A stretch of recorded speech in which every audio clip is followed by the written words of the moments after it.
Et coucou YouTube, j'espère que tu vas bien. Aujourd'hui, on se retrouve pour la FAQ numéro 2. Donc, si ça t'intéresse, je t'invite à regarder cette vidéo. On va aussi faire un petit unboxing, les gars.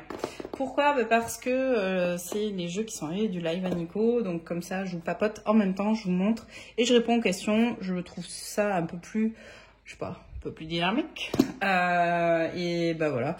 Du coup, on va faire ça ensemble. C'est parti, mon kiki.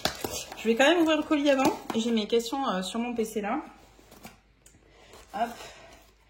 Hop. D'ailleurs, je vais remettre des jeux sur Vinted. Hein. Mais je préfère prévenir plutôt que guérir. C'est ma leçon de cette semaine. Surtout les achats Vinted.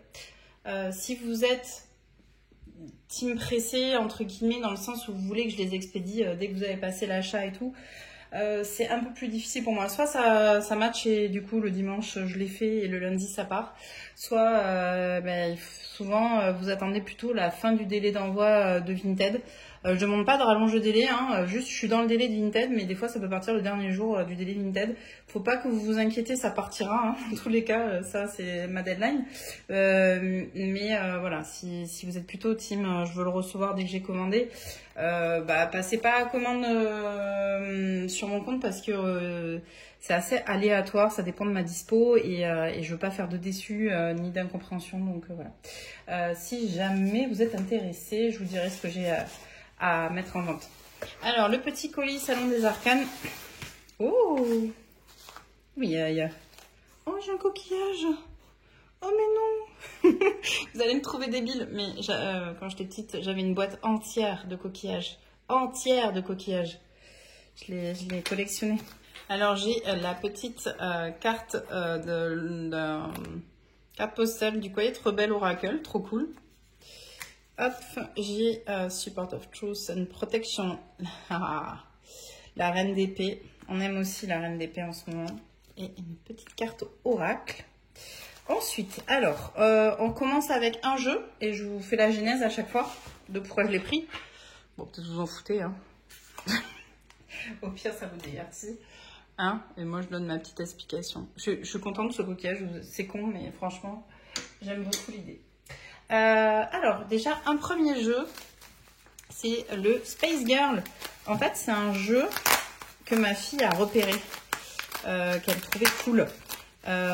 Vous savez, bon, Nono, elle a eu pas mal de rendez-vous dans sa vie, surtout qu'à un moment donné, elle a eu un purpura rhumatoïde, bon, ça va parler à personne, hein, qui a duré 1 an et demi, avec des prises de sang toutes les semaines, avec des analyses d'urine, avec les bandelettes et tout ça. Pendant un long moment. On a fait toute son année de CE1 quasiment comme ça. C'était assez anxiogène, je dois dire. On a vu pas mal de spécialistes aussi. Ses reins morflaient pas mal. On a eu assez peur. Mais bon, c'est passé aussi vite que c'est arrivé. Et du coup, en fait, elle a eu pas mal de rendez-vous et on a pris l'habitude pendant la salle d'attente de jouer aux cartes, à la bataille, au Uno et tout. Et j'ai vu ce jeu-là une fois et je lui ai montré, bon parce que je vais pas m'amuser à lui montrer le playing card de Patrick Valenza ou tu vois le genre. Et je vais lui offrir, alors attendez, peut-être que je peux vous montrer des illus directement sur le truc du Salon des Arcanes pour que vous voyez, parce que je veux pas l'ouvrir vu que je veux lui offrir. Hop, et en même temps ça fait oracle, donc pas pour elle, hein, pour moi. Si jamais dans la voiture je me fais un petit peu chier. Puis bon après c'est de la carte au tradi aussi si besoin. Hop là, Space Girl. Il était dans ma petite wishlist, j'aimais bien l'idée. Attendez, je vais vous montrer ça. Hop. C'est ce jeu-là. Hop là, vous voyez, avec, je sais pas si on peut le voir en plus grand. Oui, voilà, avec des petites têtes comme ça, mignonnes, comme tout. Ma fille aime bien un peu ce côté stellaire et tout, donc voilà. Elle aimait bien ces petites bouilles. Ça ressemble pas mal à un petit livre qu'elle a aussi sur l'espace avec une petite fille qui a la connaissance d'un petit martien.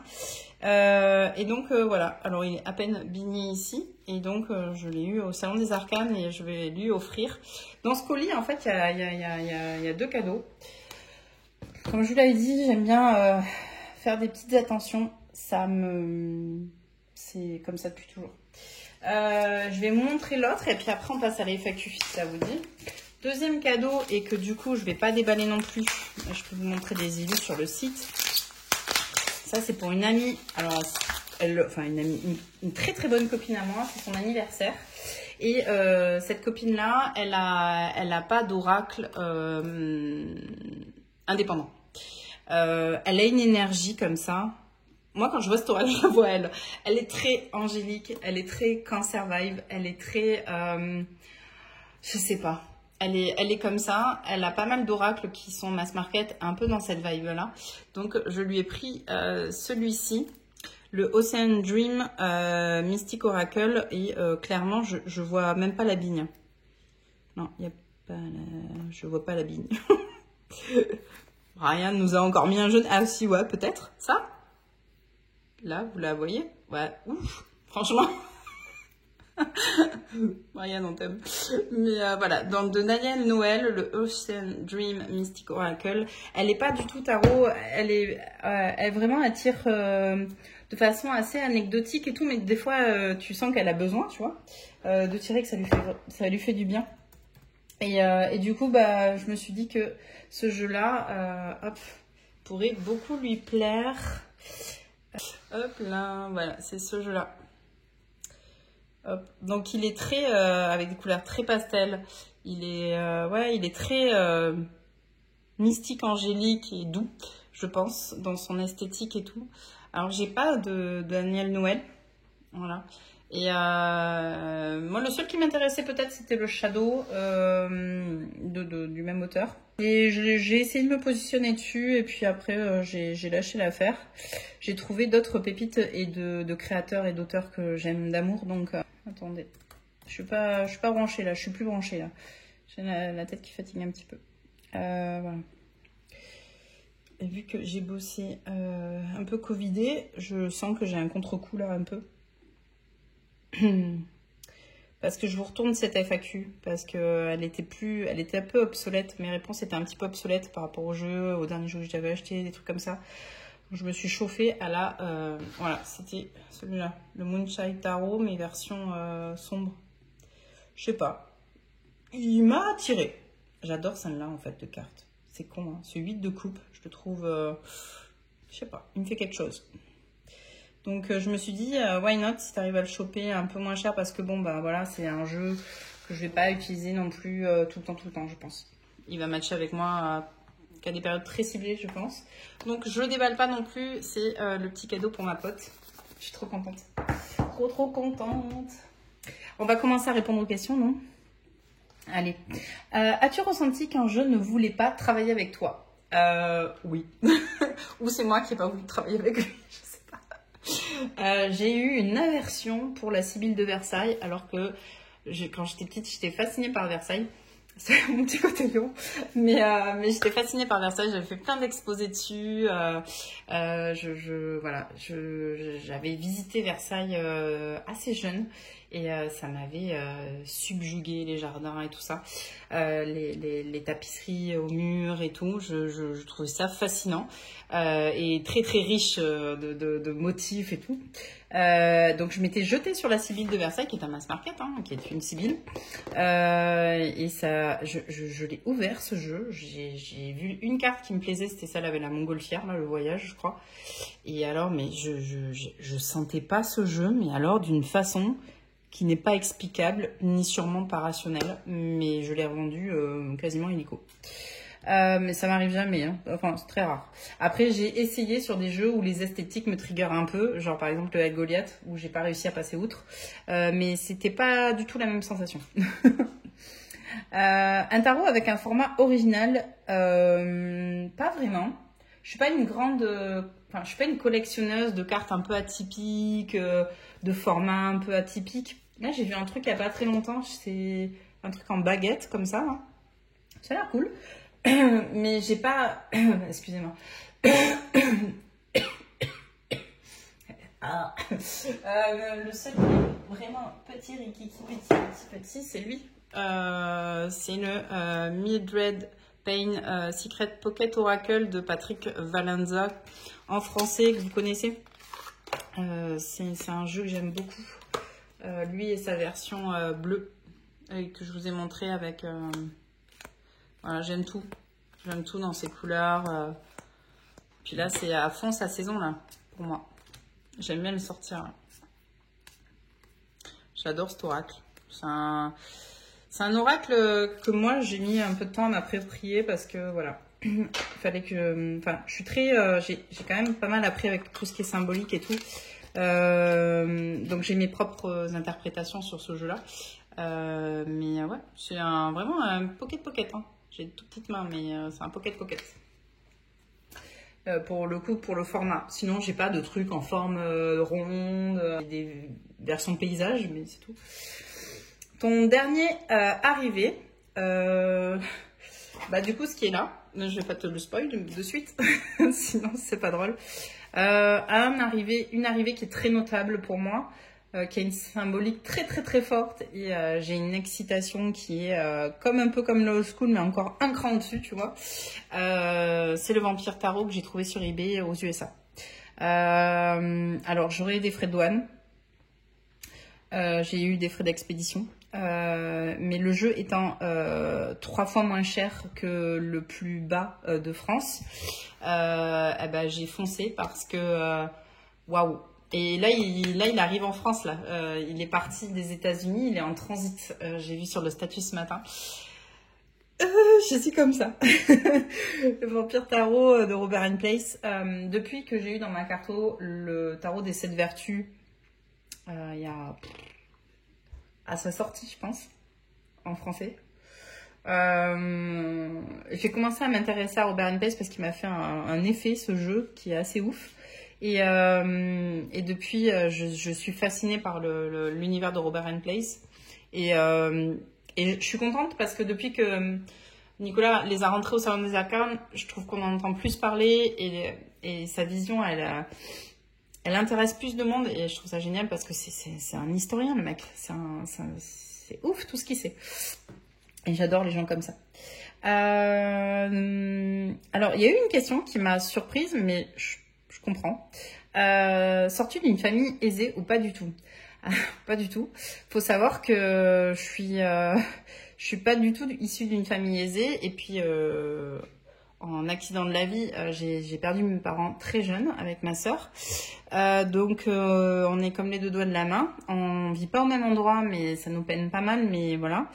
J'ai taffé très jeune. Je me souviens d'avoir supplié le mec des champs pas loin de là où on vivait avec ma sœur pour qu'il me laisse bosser, ramasser les abricots parce qu'on vivait dans le sud, près de Perpignan, pour faire les abricots et qu'il me paye au black. Je me souviens, à 15 balais.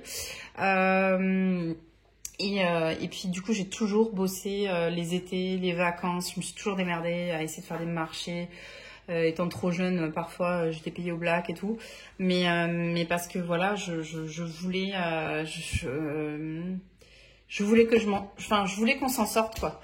Je voulais pas qu'on galère, je voulais qu'on soit méritante, tu vois. J'ai mon Saturne en Capricorne, voilà, je voulais pas être que tout nous bouscule quoi. On avait pris cher niveau cœur et financièrement je voulais pas que ça soit trop galère non plus quoi. Donc j'ai toujours bossé beaucoup à côté de mes activités de lycée, de tout ça.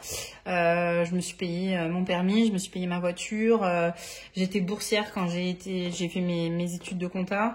Je bossais à Decathlon en contrat étudiant, le week-end et les vacances en plus à côté. Je faisais même des prestats, vous savez, dans les supermarchés pour vendre saucissons et compagnie. Voilà, mais non. Je voulais pas que l'argent soit un frein à des choses assez simples de ma vie et donc j'ai tout fait pour que ça ne le soit pas et que l'argent soit un biais en fait, juste un moyen. C'est pas une finalité, mais c'est un moyen. Mais après, je suis hyper consciente de la valeur des choses. Et parce que j'ai mis le pied dans le job et dans l'effort assez tôt et assez jeune. Ma sœur est pareille. Et voilà. Et de mettre les ressources pour avoir une vie presque normale. Après, je suis pas feignante, mais mon corps sait me le rappeler aussi de temps en temps. Je prends des petits coups de pelle. C'est-à-dire quand je tombe malade. Alors, à part là, le Covid où ça a duré 2 jours plein. Après, je suis pas non plus, je saute pas en l'air, mais ça va quand même beaucoup mieux. Généralement, si je me prends une grippe, je suis clouée au lit. Je suis assez, quand ça me tacle aux chevilles, ça fait mal, quoi. Après, j'ai beaucoup d'envie. Je veux sécuriser ma fille, je veux sécuriser mes neveux. Ça peut paraître pas forcément compréhensible pour certains, mais moi je crois plus trop au modèle français. Les chats. Au modèle français sur voilà, sur tout ce qui va être retraite, sur le support qu'on peut apporter aux étudiants qui n'ont pas de pognon, voilà. Parce que il y a de l'argent, mais ça part mal, quoi. Donc je fais en sorte que s'il leur arrive un pépin un jour, ils aient de quoi à minima rebondir ou se sécuriser quelques mois le temps de se retourner, quoi. Parce que les pépins, ça peut arriver, voilà. Après, j'ai bien gagné ma vie dans l'aéro, je vais pas mentir, mon compagnon aussi. Mais on a aussi changé de vie à un moment donné, même si on a beaucoup moins gagné notre vie et qu'on a plus d'emmerdes aussi et qu'on dort moins bien la nuit. Parce que derrière, on gagne moins, mais on a beaucoup de comment dire, de liberté, d'organisation, de liberté dans ce qu'on fait. On bosse pour nous. Ça n'a rien à voir. Après, c'est pas fait pour tout le monde non plus. Il y a des fois où j'ai envie de retourner dans le salariat. C'est pas la même sérénité. Après, c'est sûr que même salarié dans une boîte toxique, tu dors pas la nuit non plus. Hein. Je dis pas ça. Mais j'ai mieux vécu mon salariat que peut-être là l'entreprise. Mais j'ai une liberté qui va très bien avec mon tempérament.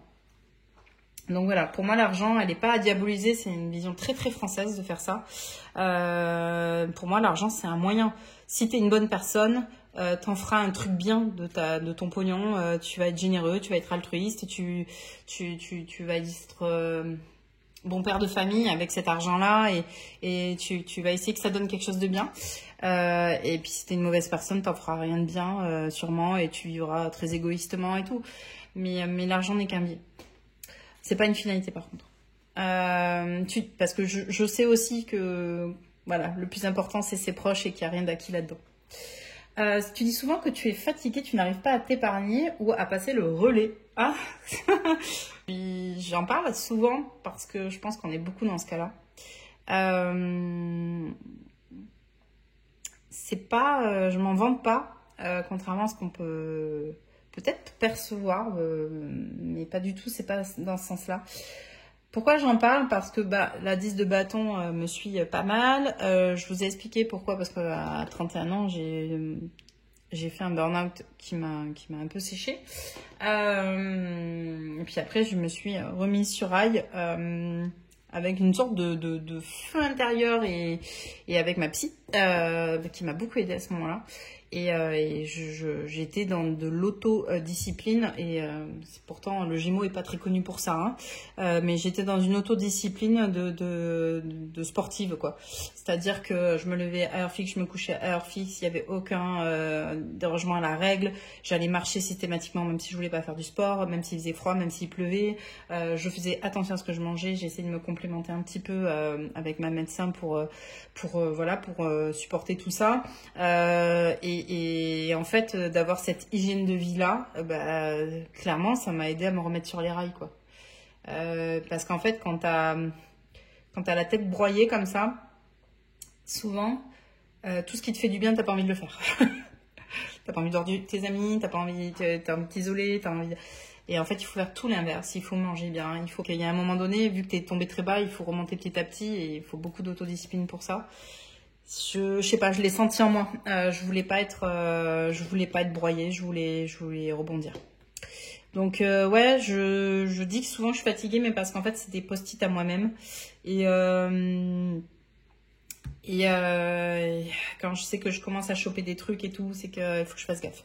Mais c'est plutôt des post-it à moi-même. Passer le relais, je suis assez confiante sur ça. J'aime bien manager, j'aime bien avoir animé des équipes, passer le relais sur des choses, initier, faire confiance et tout ça. Donc passer le relais, c'est pas trop un sujet. Par contre, je contrôle pas mal les choses derrière parce que je pense surtout aux deux apprentis que j'ai en com et en commerce actuellement. Je passe derrière, c'est normal, je suis vigilante parce que j'ai pas envie qu'ils se votent et qu'ils tombent de trop haut non plus. Donc je fais le petit coussin au cas où s'il y a une coquille quelque part ou quoi. Mais non, après, il va falloir que... Je sais pas si c'est un manque de sommeil parce que mon rythme, il est comme ça depuis des années. Je me suis toujours levée très tôt.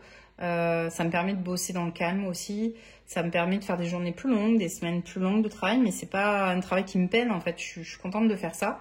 Et puis, j'ai la liberté, si je veux, de faire ma paperasse et ma compta avec le live de Yéna dans les AirPods. Et j'en ai absolument rien à foutre.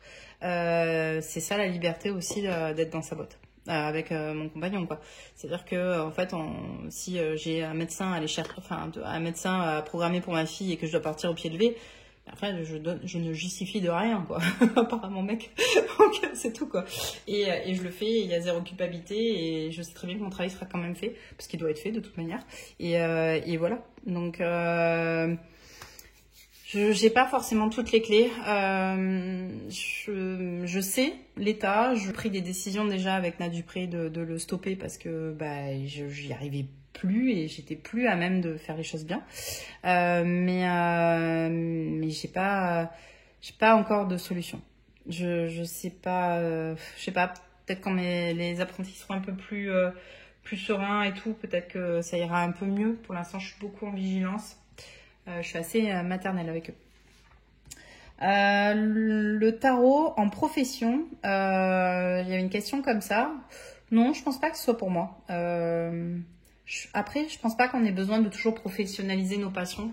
Moi, je l'ai fait avec Nadupré sur la céramique.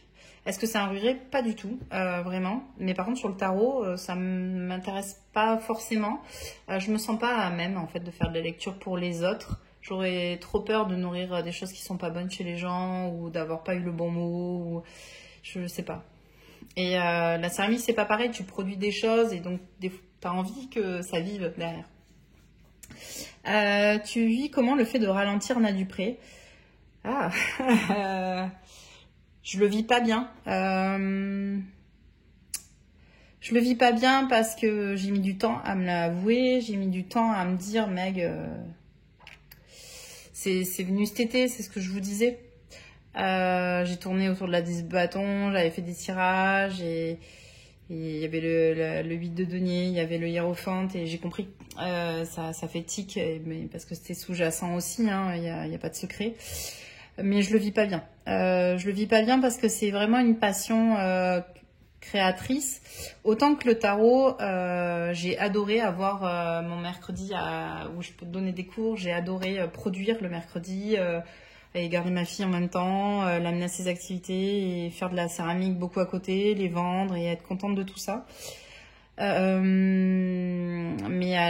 là, sur l'été, début septembre, je faisais ce qu'il fallait, mais j'étais pas assez vigilante sur d'autres trucs et j'ai quelques regrets. Donc, j'ai pas envie de vivre ça comme ça. Si je le fais, je veux le faire bien et donc c'est pour ça que j'ai mis en stand-by. Parce que je suis pas super satisfaite de moi sur la fin. Voilà. Est-ce que le tarot est passé avant Nadupré? Non, c'est deux passions très très distinctes. Le tarot me permet d'apaiser ma tête à fond. Nadupré, ça me stimule créativement parlant. Le tarot, c'est vraiment mon sas de décompression chez moi. Ça me permet de me poser avec moi-même, d'avoir mon moment de solitude. Mais c'est vraiment deux choses très très très très différentes. Ça s'alimente pas du tout pareil de mon côté. Mais Le tarot, je le fais ouais, le mercredi entre midi et 2. Voilà, j'aime bien tourner ma petite vidéo. C'est mon petit rituel, ça me fait du bien. C'est mon divertissement en fait. Je gratte pas trop Netflix, à part la série mercredi que j'ai bien kiffé. Mais je regarde plus trop la télé. Donc je lis un peu, mais généralement je fais mon petit tarot le mercredi midi. Et le soir de 21h à 22h, 22h30. Après, je reprends mon ordi, généralement, parce que j'ai fait un sas, en fait. Et je peux retourner sur l'ordi, bosser sur des trucs un peu plus de fond. Je suis assez inspirée à ce moment-là, généralement, pour tout ce qui est com et tout. Mais par contre, ouais. Mais après, je m'empêche pas non plus, quand je vais me chercher un café à la boîte et que je vois une story qui est cool ou que j'ai envie de repartager un truc, de le repartager pendant mon café cool, quoi. Genre, en fait, je sais que ce que j'ai à faire, je le fais. Si je te le fais à minuit ou si je te le fais à 8h du mat ou si tant que c'est fait et à l'heure, pour moi, il n'y a pas de sujet en fait. Et je fonctionne comme ça, pareil avec tant que le taf est fait, tant que on n'est pas à la bourre, tant que on le vit bien tous et ensemble, moi, je m'en fous de ton orga en fait. Tu peux balancer des TikTok à tes potes pendant 15-20 minutes sous mon nez, j'en ai rien à faire en fait. Tant que derrière, on arrive à avancer les sujets, quoi. Donc, ouais. Le tarot, non.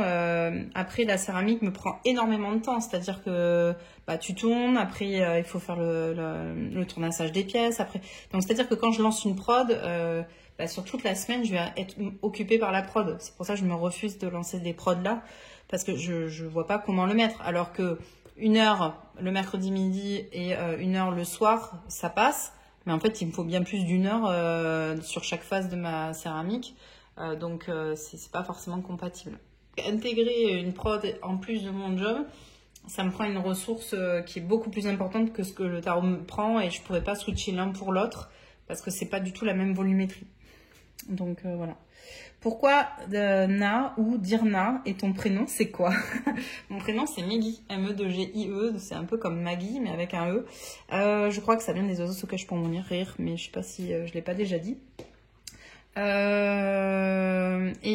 Pourquoi Na? Parce que c'est un surnom qu'on m'a toujours donné, Mathieu me l'a donné, mes potes me l'ont repris, et Dupré, c'est mon nom de famille. Puis dans le Na Dupré, j'aime bien, il y a ce côté très... je sais pas, le Dupré fait très ancré, je trouve. Et le Na est un peu plus twisté, ressemble un peu plus à mon petit côté Gémeaux, un petit peu taquin, un peu, voilà. C'est court, c'est un peu fun. Et puis, ça a ce côté un peu injonction enfantine, quoi. Donc, j'aime bien. Na Dupré, ça m'a toujours botté. C'est le premier truc auquel j'ai pensé quand j'ai voulu créer ma boîte de céramique. Et puis, c'est assez exploitable aussi. Ton thème astral dit quoi de toi?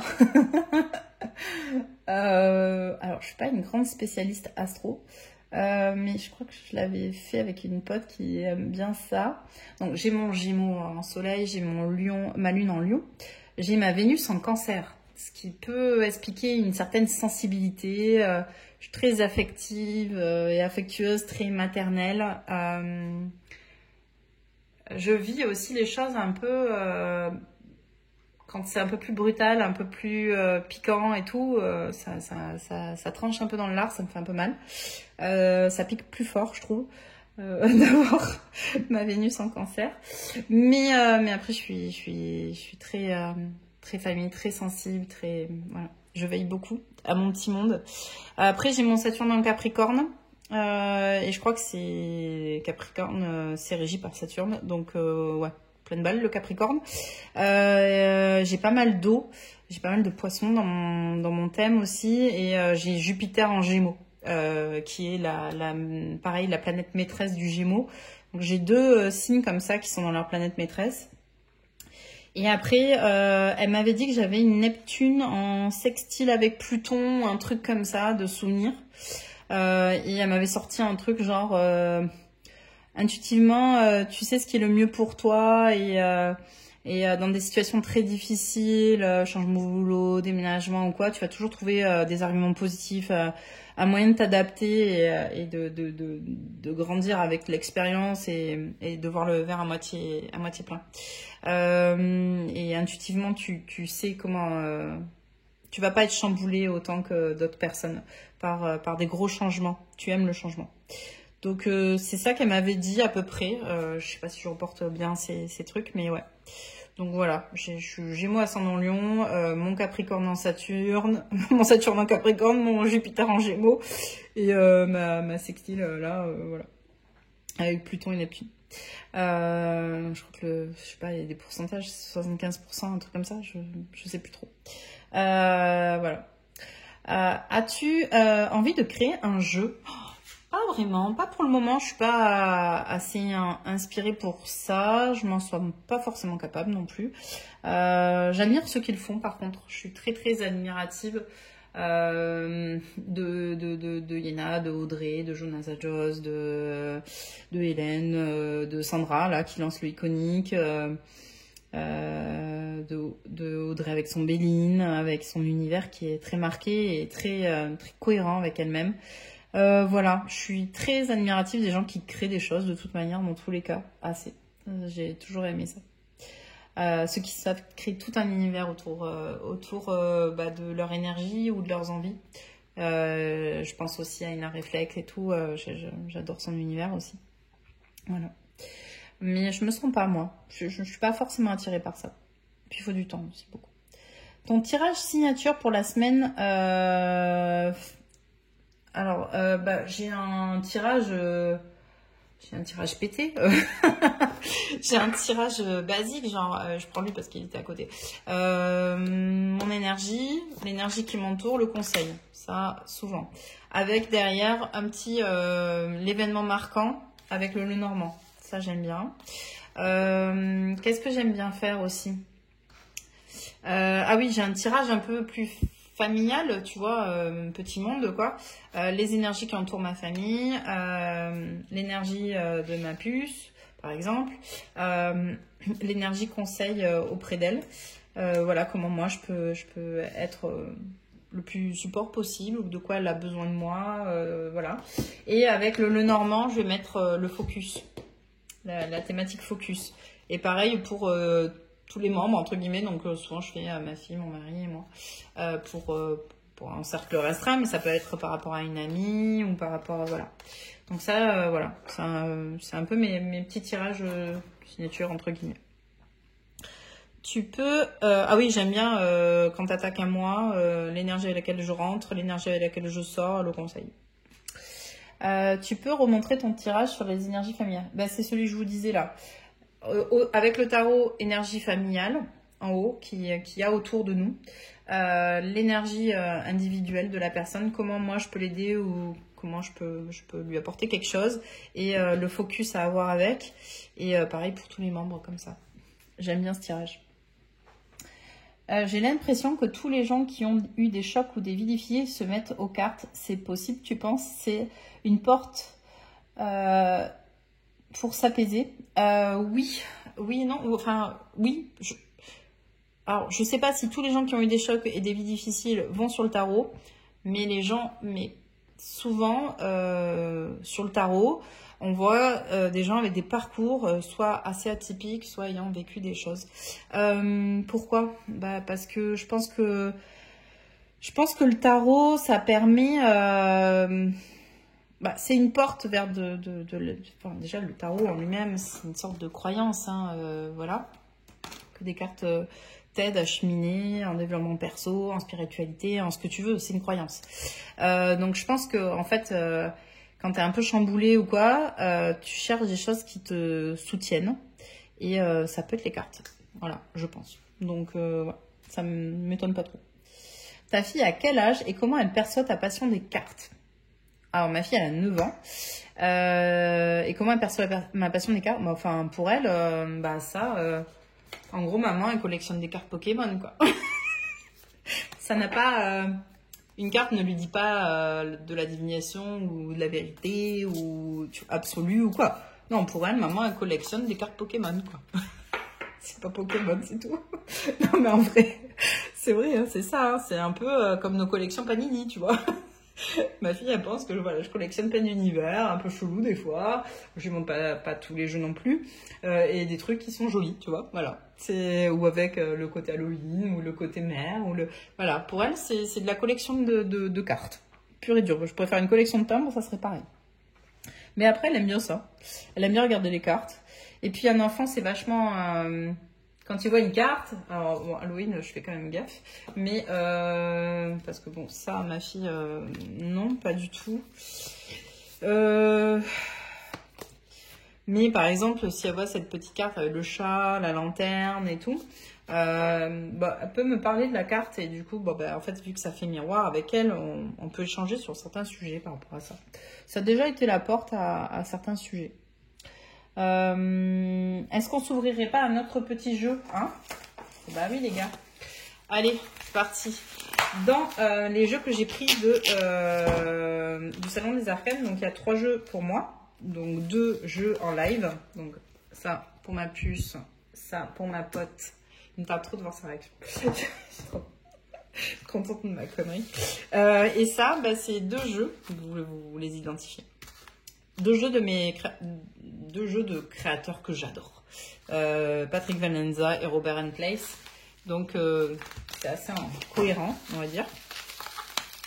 Donc, j'ai pris 7 oracles. Hop. Du coup, le Abandoned Oracle de Patrick Valenza.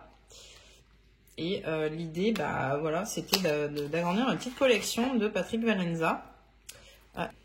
Alors, Patrick Valenza a pas triomphé de la Luna. Je suis pas fan des cartes. De la qualité de cartes. Je vais me taire. Mais non, en vrai, ça tient. En vrai, elle tient. Mais j'aime bien avoir un peu plus de matière dans les mains. Donc, hop, vous voyez rien. Voilà. Hop là. Donc, je vais vous montrer. Attends, allez, voilà, comme ça. Je comprends, j'ai comme plein. Hop là. Voilà. C'est spécial, hein. J'ai pas dit que ça l'était pas. Voilà, hein. C'est très spécial. Mais c'est assez halloweenesque, du coup, voilà. Pour le coup, je trouve qu'on y est là. Et en fait, j'ai envie de me le combiner, vu que je combine beaucoup mon triophile de la Luna avec le normand de la Luna. Eh ben, mon Deviant Moon, il est un petit peu tout seul. Donc, non, mais en vrai, je trouve qu'ils vont super bien avec le Deviant Moon, lui. Et je pense qu'il va aller bien aussi avec lui. Pour compléter, je pense qu'il peut être cool. Donc, voilà.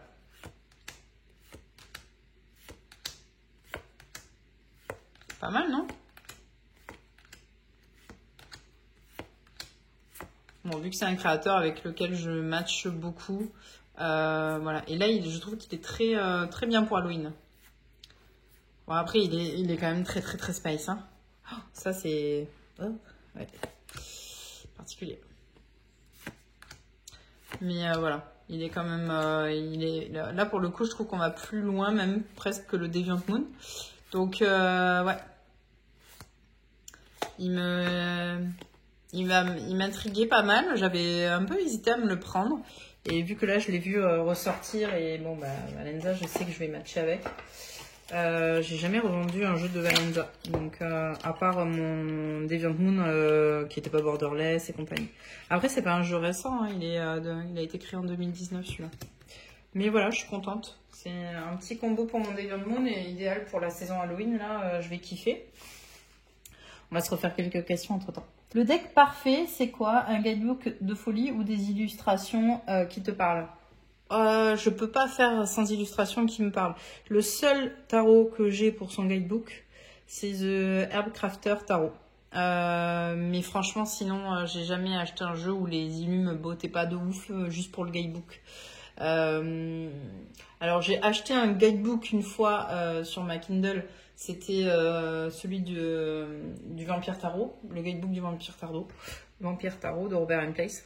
Mais sinon, non, les illustrations, il faut que ça me parle. Je dis pas qu'il faut que j'aime le style particulièrement, que ce soit d'un style très particulier, quoi.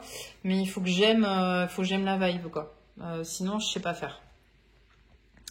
que, ouais, sinon je vais pas savoir faire. Si je matche pas avec les illus, ça va être trop compliqué pour moi. Donc ouais, je dirais illustration en premier. Tu montres tous tes jeux ou certains sont privés. Ils sont tous publics. Je vous cache rien. Je vous cache rien. Ouais, je vous montre tout. Je montre tout ce qui rentre, tout ce qui sort, sans trop de complexe sur tout ce qui sort et tout ce qui rentre. Voilà. Pour toi, il faut tout mémoriser pour bien lire les cartes, toutes les significations ou pas? Pas du tout. Ça peut être très intuitif le tarot. Et puis même des fois, même quand tu connais... Mais après, moi j'aime bien avoir la démarche, pas scolaire, mais... J'aime bien avoir le bagage de ce que j'utilise. Vous voyez ce que je veux dire? Quand j'ai fait de la céramique un peu plus, plus poussée, je me suis intéressée à la céramique asiatique. Voilà, je me suis intéressée à tout ce qui tournait autour. J'aime bien avoir le bagage des choses. Avoir un peu d'historique, avoir la démarche qu'il y a, comment c'est un petit peu construit, ou comment ça a été pensé, ou revisité, ou quoi. Donc moi, j'aime bien aimer quand même essayer d'apprendre un peu le tarot. Mais après, parfois, ton 2 de bâton, là, il va pas du tout te parler avec les mots-clés habituels de ton 2 de bâton.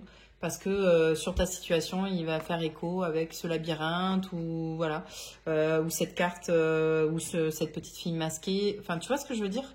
Donc, pas obligé de connaître le tarot pour le lire, mais je pense que de le connaître et de lire beaucoup dessus et d'implémenter comme ça sa propre vision avec des connaissances historiques, avec des connaissances classiques, ça permet de rendre son spectre plus infini, quoi, et d'aller plus loin, je pense.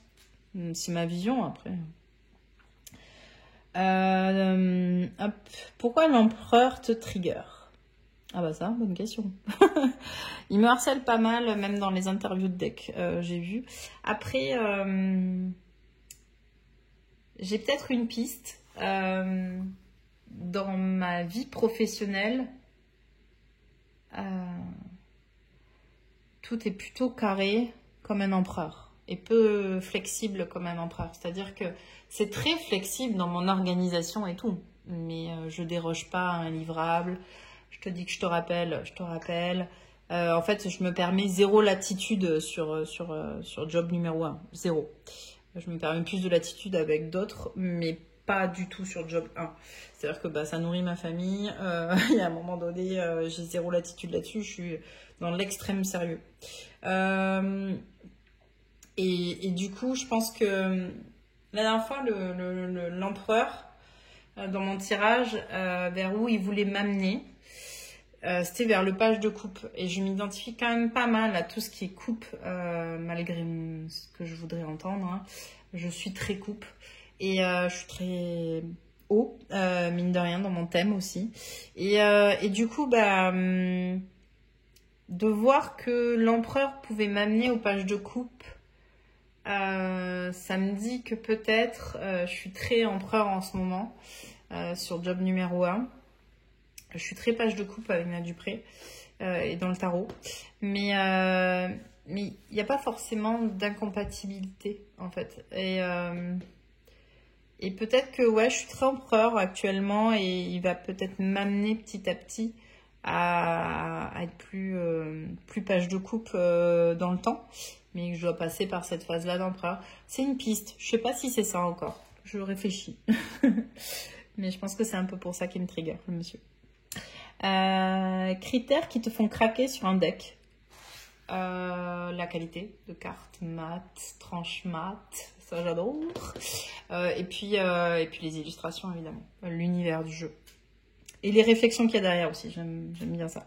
Genre le iconique, je le trouve trop bien pensé. On va s'ouvrir un autre jeu. Ouais. Allez, on va s'ouvrir un autre jeu. Donc, l'autre jeu que j'ai eu au Salon des Arcanes, pour lequel je me suis positionnée et je suis contente de l'avoir eu, c'est le Marseille de Robert & Place. C'est celui-ci. Bon, bah, voilà.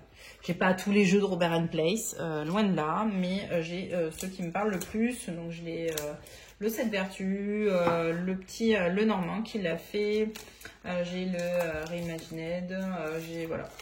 Mais après, j'ai pas tout de Robert Place du tout, hein. Mais voilà, les rêves que j'ai me parlent énormément et j'ai son bouquin qui me fascine, son parpaing là, dans lequel j'adore me replonger par rapport à certains jeux, par rapport à des significations. En fait, c'est pas un livre que je lis avec une continuité, c'est un livre où je vais piocher de l'info selon la thématique que j'explore et tout. Et j'avais pas son Marseille et j'avais bien envie d'avoir son Marseille. Alors il y a celui aussi avec une esthétique plus égyptienne à voir avec le temps. Mais celui-là, je savais que la boîte avait un petit peu abîmé les cartes, il me semble.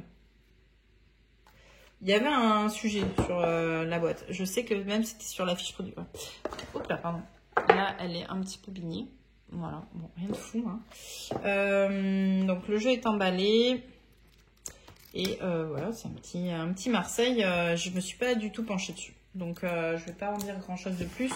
Je voudrais pas dire de conneries. J'ai pas exploré. Mais il me tentait bien. Après, vu que je savais qu'il était abîmé de base. Mais je vois pas. Ah oui, si, je le vois là. Voilà, les coins hop, sont abîmés de base. Peut-être un problème d'ajustement de la boîte. Du coup, j'avais pas envie de le payer plein de pot, hein, clairement. On a Hermès, c'est aussi sa maison d'édition. Il a une fascination pour Hermès. Et donc, du coup, ouais. Ah, j'ai la dorure qui se part. Mais bon, du coup, bref. J'étais contente de l'avoir, celui-ci. Et je pense que ça va pas mal enrichir aussi ma vision du Marseille. Donc voilà, mais j'avais envie de l'avoir à un prix un peu réduit parce que bon bah voilà, le jeu étant un petit peu pas défectueux, mais voilà, si je peux l'avoir en live un peu moins cher, je suis contente quoi. Donc ouais, j'ai bien envie d'aller explorer le Marseille avec lui, ça va être cool. Et bon, je vais pas vous montrer toutes les cartes, hein. Mais ouais, j'adore. Hop, après on est sur la Marseille, hein. Mais bon, il y a des illustrations quand même, hein. C'est tout. Donc voilà, le petit Marseille que j'ai eu à la vente live. Hop, Robert Place, Patrick Violenza, la base. Hop là, mais debout. Mais j'ai un petit fait pour Robert Place quand même. Ensuite, pour toi, alors non ça je l'ai déjà dit, pardon, excusez-moi. Chou. Ah oui, le deck le plus cher. Ça c'est une question à se faire taper sur les doigts en commentaire après. Le deck le plus cher, ça va être le Robert Place, le Vampire Tarot. Il sera 3 fois moins cher que le prix en France le plus bas, in fine avec la douane et tout, mais ça restera le jeu, voilà. Qui va passer la barre des 150 €. Donc voilà. Si vous voulez me taper sur les doigts, allez-y. Si vous trouvez ça absurde, allez-y. Moi, ça me nourrit, ça me rend heureuse, c'est une passion, ça me fout pas à mal pour remplir mon frigo, donc je me passerai des jugements dessus, quoi. Chacun fait comme il veut, voilà.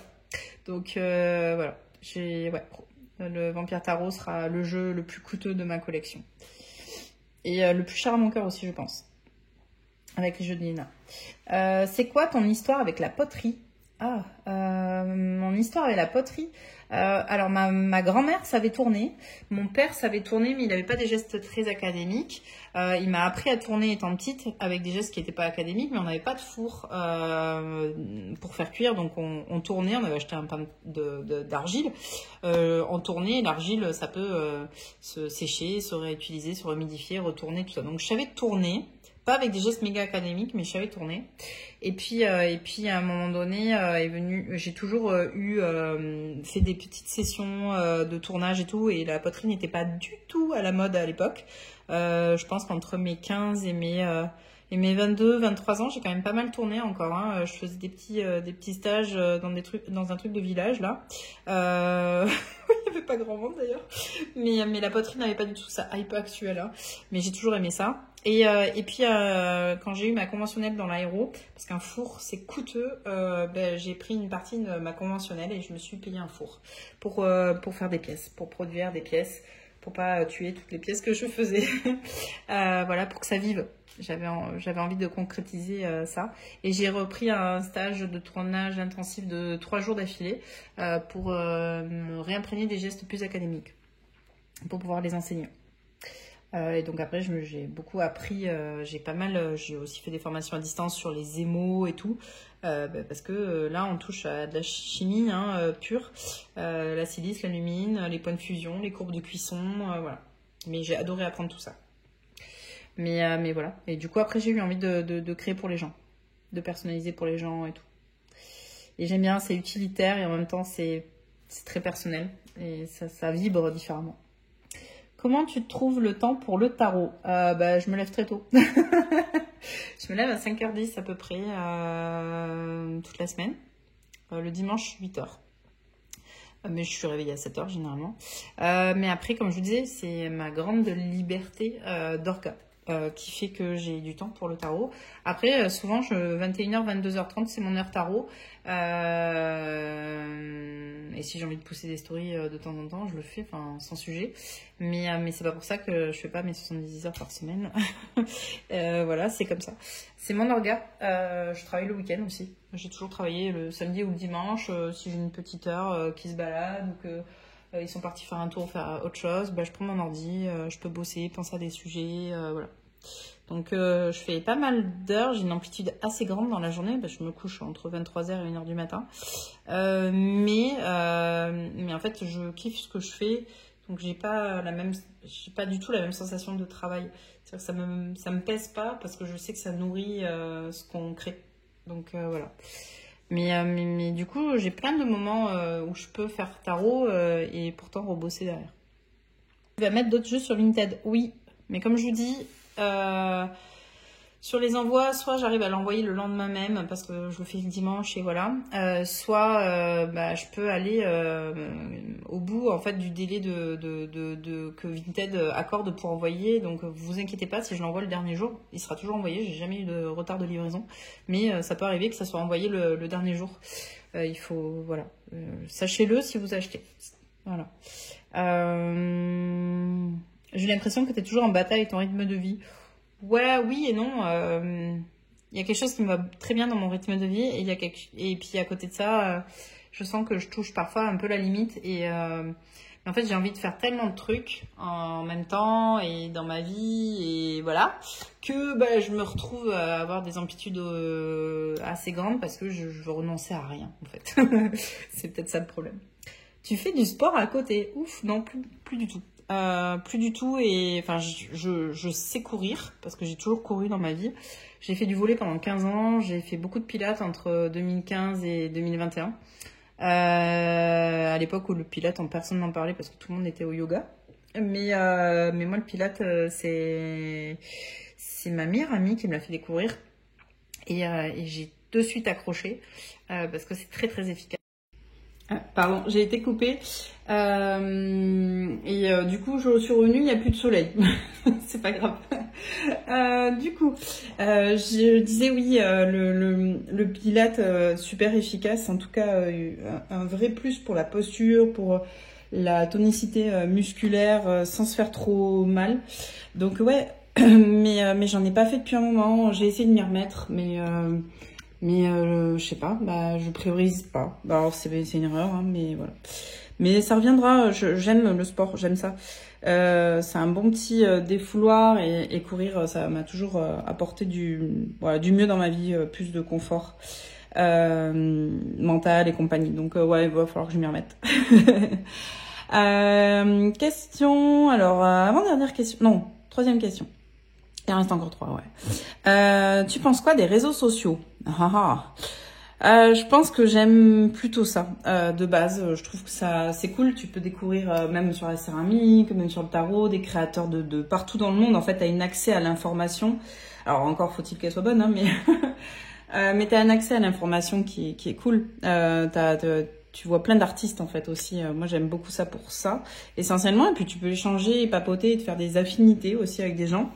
Bon après aussi ça peut mourir aussi vite que ça arrive, hein, mais en gros ouais j'aime plutôt ça, les réseaux sociaux, dans le fait d'avoir une disponibilité de photos, de créations qui sont cool. Je suis moins fan de TikTok. Et puis je trouve l'algorithme très très enfermant, contrairement à celui d'Insta qui te propose ce que tu aimes, mais quand même qui va pas te cloisonner comme ça. Mais pour avoir testé TikTok, est très cloisonnant. Faut pas commencer à regarder des citations avec TikTok, quoi. Sinon tu finis par vraiment pas avoir le moral, je pense. Donc je trouve ça un petit peu un peu dangereux. Mais après ce que je n'aime pas en fait avec les réseaux sociaux, c'est que tu croises quelqu'un que t'aimes pas, ben tu passes ton chemin. Tu croises quelqu'un où tu trouves qu'il est mal sapé, qu'il a une mauvaise diction, que son travail c'est de la merde et tout, tu passes ton chemin.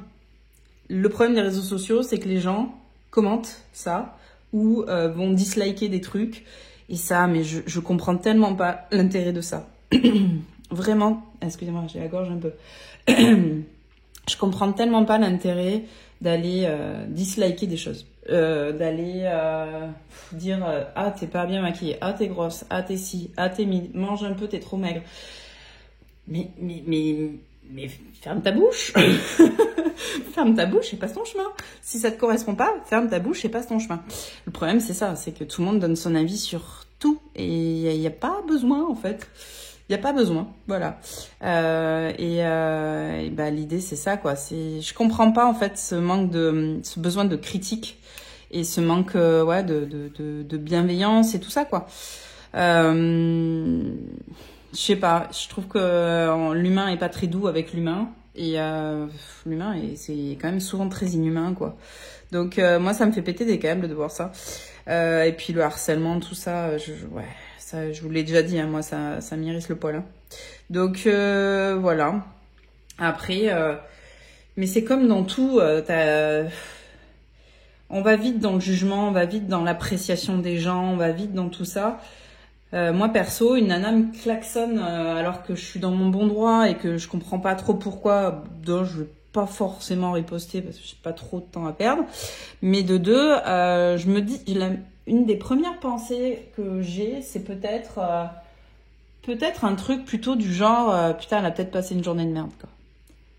Tu vois, elle est peut-être trop à cran, elle est peut-être très pressée parce que elle doit vite récupérer son gosse, parce que voilà, elle est peut-être elle a peut-être des soucis en ce moment, où elle a peut-être passé vraiment une journée de merde, tu vois, et du coup bah la réaction elle est disproportionnée, mais bon voilà, c'est pas grave. Je vais d'abord avoir cette pensée-là, et après, après, des fois, il y a des gens, c'est des connards et des connasses, hein, mais voilà. Il y a un moment donné, je sais pas. Je trouve qu'on va pas assez sur le chemin de la compréhension quand il y a des petits couacs voilà. Mais bon, après ça, c'est mon appréciation. C'est comme tout, c'est pareil, je vais, si j'apprécie la personne en face de moi, je vais essayer de débattre, d'argumenter, tu vois, si vraiment tu vois que la personne en face de toi c'est quelqu'un qui veut pas être dans l'échange, ou qui veut pas avoir le bénéfice du doute, la compréhension, et qui est direct dans le jugement, soit de ta vie, soit de ce que tu fais, soit tout ça, bon bah il faut switcher. Mais souvent quand je prends le temps d'échanger, c'est que j'estime la personne en face. Mais de pas être dans le jugement et d'être un tout petit peu compréhensif, ça manque beaucoup, beaucoup, beaucoup à notre société. Ça, c'est sûr. C'est pareil, quand je vois quelqu'un très, très en colère, je me dis toujours, il y a eu quelque chose d'autre, ou que c'est un cumul. Et de suite, je vais, moi, pas rentrer dans le jeu. Et souvent, je vais parler même très doucement, très calmement, et ça redescend aussi vite. Et puis pareil, dans le boulot, ça marche très bien, ça. Penses-tu que la sphère tarot peut être sélective ou excluante? comme tout groupe. Comme tout groupe, il y a les groupes qui sont déjà créés. Comme tout groupe, il y a déjà des rouages. Comme tout groupe, voilà. Mais en vrai, ça dépend en fait. C'est libre à vous de le ressentir ou pas, parce que derrière, tant que vous faites les choses aussi pour vous faire kiffer, bah voilà. Vous n'avez pas forcément besoin d'appartenir à un groupe. Mais ça, c'est valable dans tout. Et c'était valable au collège, quoi, et au lycée déjà. Tant que tu te fais kiffer avec le tarot, avec tes vidéos, avec tes petites stories, et que, in fine, en fait, tu le fais parce que bah, ça te fait kiffer, et que, bon, bah oui, tu trouves de l'échange parfois qui sont cool et tout. Mais tant que tu as cette petite flamme en toi et que t'as pas envie de l'éteindre parce que ça te nourrit à toi en premier, hein, et que ça te fait plaisir à toi et que tu passes un bon moment, bah t'as pas forcément besoin d'appartenir à des groupes déjà voilà dans le tarot, dans la sphère tarot et tout. C'est quand même la même chose, c'est la passion des cartes, c'est la passion de l'objet, c'est la passion de plein de trucs comme ça. Il n'y a pas trop de raison à ce qui est comme ça une sphère un peu sélective ou un peu excluante ou un peu voilà. Mais bon, c'est humain, hein, l'effet de groupe. Tu dégages beaucoup de puissance et de maîtrise. Waouh, attendez. Ah, je sais pas. Peut-être qu'en vidéo, ça ressort plus parce que bah, c'est moi qui parle et tout ça. Mais en vérité, quand on me rencontre, tu vois, je pense aujourd'hui, j'ai accueilli 2 stagiaires. J'essaye toujours de les mettre super à l'aise, d'être familière sans l'être trop non plus, parce qu'on est dans le cadre du boulot, mais d'être assez accueillante, et je suis souvent comme ça. Après, mon côté Gémeaux, c'est que il y avait une photo comme ça où je trouvais ça très très parlant et très très vrai. C'est une conserve comme ça et que tu ouvres la première opercule et il y en a une seconde. Je suis assez comme ça. La première, je l'ouvre très très vite, très très facilement. Dans les premières secondes, on se rencontre, je vais vouloir que tu sois à l'aise. Je vais vouloir que tu te sentes bien. Si t'es nouvelle dans la pièce, si je sens que t'es pas sûre de toi, si je sens que t'es timide, ou alors si tu cherches de l'échange, je vais te donner du répondant et tout. Après, la deuxième couche, ça là, je l'ouvre très très très très très lentement parce que je me protège beaucoup. Mais la première capsule, ça, très très vite. Tu peux être très très familière, très très maternante aussi. C'est mon petit côté Vénus en Cancer. Mais après, non, après, par exemple, avec mes alternants là, j'aime bien qu'ils prennent le lead sur les sujets et tout ça. J'aime bien les voir prendre un peu de décision, un peu de risque, même si parfois ils se plantent, parce que se planter c'est apprendre. Donc, tu vois, je suis pas, donc ça met pas à péril dans la demeure. J'ai envie de te dire ça, voilà, j'aime bien. Je pense pas être écrasante, mais après ça peut être un ressenti et peut-être que je me vole la face, hein, mais j'espère ne pas l'être parce que c'est pas ce que j'ai envie d'incarner du tout. Après, de la maîtrise, bah, ça, c'est les années, c'est les expériences de vie aussi qui t'apprennent à prendre beaucoup, beaucoup, beaucoup, beaucoup de recul et à ne voir que ce qui est important, je pense. C'est peut-être ça qui transparaît. C'est quoi qui compte le plus au monde pour toi en dehors du tarot? Bah, ma fille, indéniablement ma fille. Ma fille, c'est absolument ma vie. Je ferai tout pour qu'elle soit heureuse, qu'elle vive des choses et qu'elle n'ait pas peur de les vivre. Et en même temps, elle saura toujours que voilà, je serai là quoi qu'il se passe, quoi qu'elle ait fait, quoi que voilà. Vous voyez ce que je veux dire? Mais après, je la vois assez forte, très sensible, mais assez forte. Et Nola, bah, c'est un lion, hein, donc c'est un lion ascendant Cancer, donc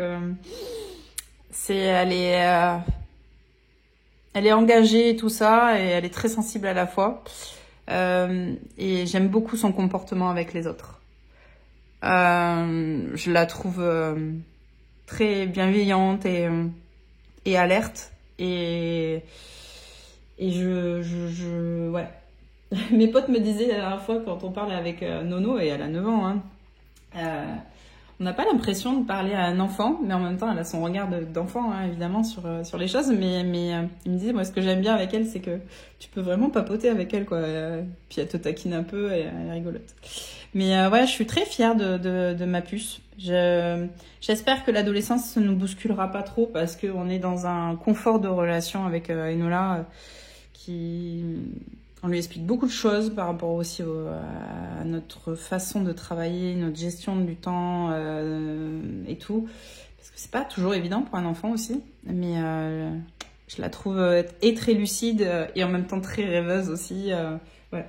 Ce qui est le plus important, voilà, c'est ma fille, indéniablement. Et après, mon cercle familial. Et dedans, j'inclus mes 2 amis parce que c'est autant lui que elle, c'est 2 amis qui seront... je pense, ça fait 17 ans qu'on se connaît et même si on se voit pas tous les jours, parce qu'il y en a un, même il a vécu à l'étranger et tout, à chaque fois qu'on se voit, ça change rien. Et d'avoir 2 amis comme ça, où quand tu te mets à côté d'eux, tu te sens plus fort, quoi. Moi, je sais que quand je parle à ma meilleure amie, je lui dis ouais, je me sens pas capable de ça ou et tout. Mais elle a des mots qui me touchent tellement parce que en fait avec elle, quand je suis avec elle à côté, je me sens invincible, quoi. Il faut trouver des gens comme ça qui vous portent, pas qui vous jugent, pas qui. Et tu peux être très différent parce qu'on est très différents tous les 3. Mais par contre, c'est des gens qui putain, c'est des gens sur qui tu peux compter. C'est pas forcément des gens qui vont souvent te dire mais c'est des gens derrière putain mais qui te boostent et qui savent te mettre un coup de pied au cul aussi, ou tu vois ce que je veux dire. Et ça c'est hyper important. Donc ouais, ma fille évidemment, mon petit cercle familial, mais je compte mes 2 amis dedans, c'est pour moi extrêmement important. Ça passe avant toute chose et même avant le travail, hein, même si je parle beaucoup de travail, je négligerai jamais ça. Et je l'entretiens aussi beaucoup. Donc, ouais, voilà. Je crois qu'on en a fini pour la FAQ. On finit pas sur une question tarot, mais bon, peut-être que ça vous aide aussi à cerner un petit peu qui vous avez derrière l'écran. Hein. Peut-être c'est aussi l'intérêt de la FAQ, sûrement. Je vais déballer le dernier jeu avec vous, qui était un jeu que j'attendais. Et du coup, le live arrivant, j'ai demandé à ce qu'il soit rajouté dans la commande. Mais c'est pas un jeu que je vais tirer. Déjà, je commence à vous intriguer. Non, c'est un jeu que j'ai acheté pour ses illustrations, pour le coup. C'est une extension parce que je suis pas team... je sais pas, peut-être que c'est fait exprès. Je sais pas, je vais voir. Je suis pas team... Hop là, attendez. Je suis pas du tout team... que arcane majeur chez moi. C'est vrai que j'aime bien avoir les 2. Oh, c'est magnifique. Regarde-moi ça. Waouh. C'est le Kamina Tarot, donc on est sur que des arcanes majeures. Je suis les 2 parce que depuis un petit moment sur Insta, je les aime beaucoup. Oh là là, c'est un petit coffret tiroir magnifique. Waouh. Oui, vous voyez, c'est une petite déco très jolie. Oh là là, c'est assez... ouais, c'est quali. Ouh, j'aime beaucoup. Hop là, magnifique. Alors là, on est sur de l'œuvre d'art. Hein. Waouh. Le livret est quali aussi. Le dos des cartes. Hop là. Oh, c'est trop beau. Waouh. Ah, c'est magnifique. Alors, j'ai vraiment acheté ce tarot pour les cartes. Je les trouve sublimes, mais alors, sublimes. J'adore ce magicien. Je le trouve... il est fou, hein. Il est magnifique, hein. Donc, il y a que les arcanes majeures, effectivement. On est sur des tranches dorées, je ne vous l'ai pas dit, mais... Waouh. Les illustrations, elles sont d'une richesse de couleurs et tout. Ah, c'est pas mal, ce ruban, là, avec les clés du savoir dessus. Le ruban du livre aussi. Hop. On est sur un toucher pêche, c'est assez souple, mais ça a l'air plutôt résistant. Oh. Ah ouais. Chariot, magnifique aussi. Donc je vous fais découvrir les cartes. En fait, j'ai envie de me tirer, voilà, comme je fais l'énergie conseil et tout, assez souvent. Elle est magnifique l'ermite. Et ben j'avais envie de tirer une carte conseil pour le mois et de me la laisser sur ma petite table là. Et du coup, bah, je me suis pris ce jeu, même s'il a que 26 cartes, parce que je le trouve assez incroyable dans les illus. Après, vous avez vu là, le sang qui coule de la manche et tout. Il n'est pas anodin ce jeu. Avec la plume.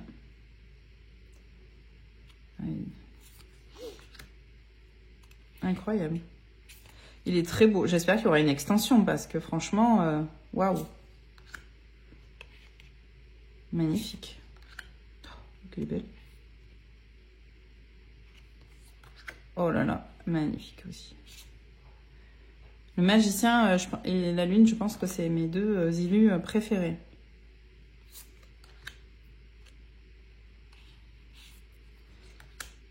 Très très beau tout ça. Monde.